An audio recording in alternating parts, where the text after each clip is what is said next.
एकदा मेल्यानंतर हाती उरतं काय? माझं घर, कपडे, गाडी ह्याची एक मोठी यादी होईल, इतकं आपण सगळे मम करतो. वरच्याचं एकदा बोलावणं आलं, की टिचभर जागेमध्ये जातं. तेही काहीही न घेता. देवाला नाही चुकला हो, मग आपला कसा लागेल त्यापुढे? जीवलगांना खरंच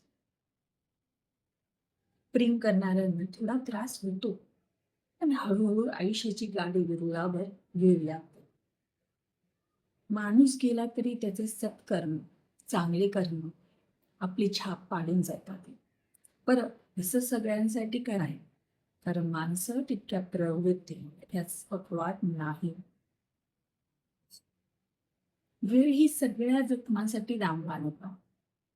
वेळेप्रमाणे माणसाने बदलावं. जो नाही बदलला तो भूतकाळात घुटमळत राहिला. येणं जाणं होत राहायचं. येणं जाणं होत राहायचं. आयुष्यात कसं जगायचं हे ज्याचं त्याने बघावं. आयुष्यात कसं जगायचं हे ज्याचं त्याने बघावं.